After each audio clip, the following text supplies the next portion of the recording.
the governors were incredibly appreciative of the response of the federal government, and our president championed all of the work that you do each and every day, and the work that is being done out in the field. And it is my privilege to introduce our greatest champion, the President of the United States. Thank you very much, Mr. President.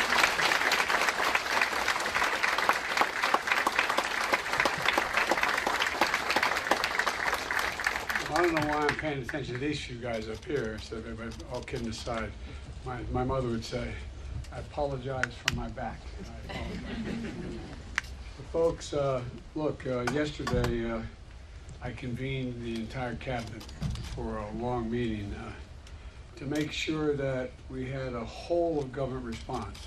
Every single cabinet agency has some contribution they can make and some responsibility.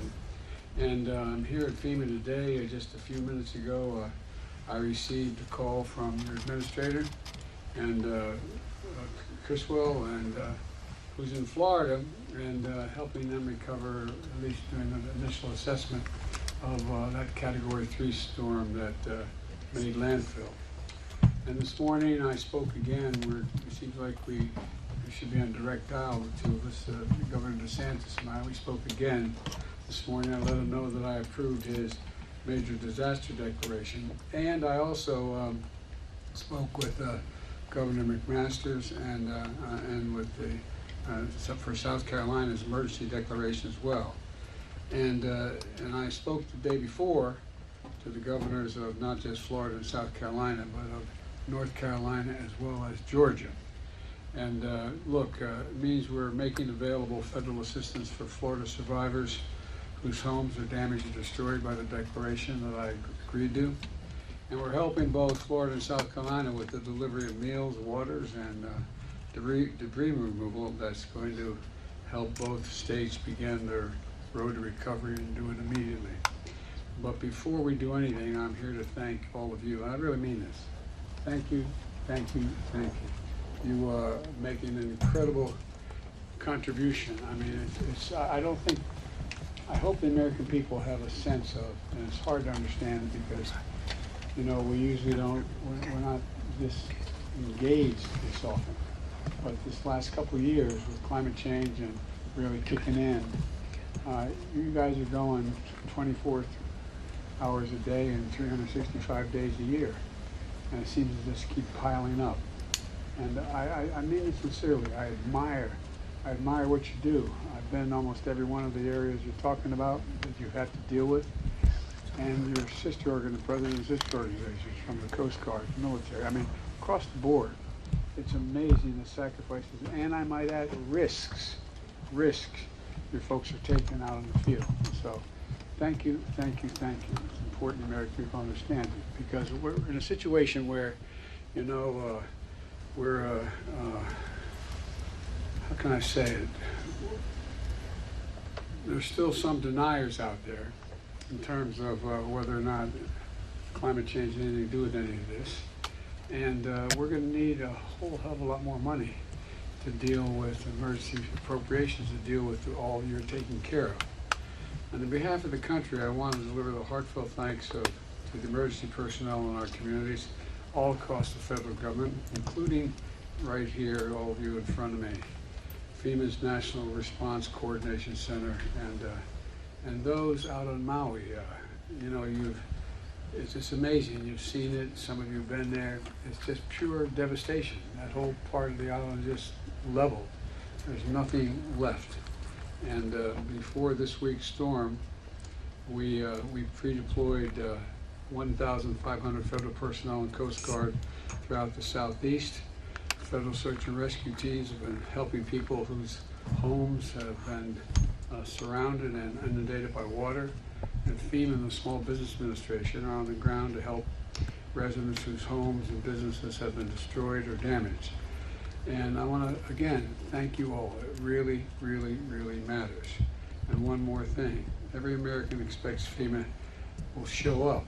And when they're in the middle of a disaster, and I'm calling on Congress to make sure you're able and have the funds to be able to continue to show up and meet the needs of the American people to deal with immediate crises that we're facing right now, as well as the long-term commitments that we have to make to finish the job in Maui and elsewhere.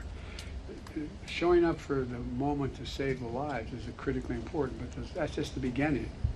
Just the beginning. And some of this is going to take months and years to make sure we restore the people to the circumstances they were before this disaster hit.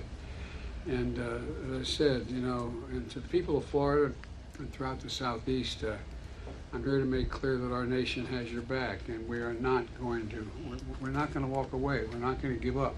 We're not going to slow down. And again, you know, we're in a situation where, how can I say it? Some of my colleagues, my former colleagues in the Senate and people I work with every day in the United States Senate think that this disaster relief money we're asking to continue to finish the job so far and have enough money to continue to work to save the American people, their lives, their homes, their well-being, is somehow, I don't know, not needed, or I'm not even sure what their thinking is. But we need this money done. We need this disaster relief request met, and we need to do it in September. We can't wait. But I'll take a few questions from the press if you have any right now, but then I'm going to go talk to these folks. Mr. Biden, do you have any comment on Overdose Awareness Day? Yes. Look, I've been dealing with the drug epidemic in America since I was chairman of the Judiciary Committee when I was U.S. Senator. And it has, in many cases, gotten much worse because of the nature of the drugs that are being consumed. And fentanyl is a new and really, really dangerous addiction. More young people, no, not just young people, are dying as a consequence of ingesting fentanyl, sometimes not even knowing it's in the drug they're taking. And one of the other things I've been asking the Congress for is we need about $15 billion along the border to be able to deal with the technology needed to be able to determine whether or not these precursor drugs are making it into Mexico or into the United States and dealing with that. So there's more to do there as well. Mr. President, are you concerned about a government shutdown and how that affects the work that's being done here at FEMA? It would be a serious, serious problem. I'm hoping that there's greater maturity to prevent that from happening than something. Sir, have you spoken to Leader McConnell? Yes, I have. I spoke to Mitch. He's a friend, and I spoke to him today, and you know, he was his old self on the telephone, and having a little understanding of dealing with neurosurgeons and people, and one of the leading women in my staff, her husband's a neurosurgeon as well. It's not at all unusual to have the response that sometimes happens to Mitch when you've had a severe concussion. It's part of the recovery. And so I'm confident he's going to be back to his old self. President Biden, do you have any concerns about his ability to do his job? Do you have any concerns about his ability? I don't. President Biden, Speaker McCarthy, will you give your bank records to Congress as Speaker McCarthy requests? Let's talk about why. Will you give your bank records as Speaker McCarthy requests? Are you expecting President Xi to attend the G20 summit? The answer is I hope he attends the G7. All right, thanks Will everybody. you be going to Florida, sir? Are you going to Florida? I am going to Florida. Bank records. What do you I'm going to Florida Saturday morning. All right, thanks everybody. Thank you. Moving on. Please go right this way. Mr. Secretary, right this way. Bills, please come this way. All right, let's go. Let's keep moving. Thanks everybody. Thank you. Let's get the stills. Let's get the stills. The stills. Get the stills. Oh, guys, come around. Come on. Gucci, you guys want to come around that way? Thanks everybody. So this one?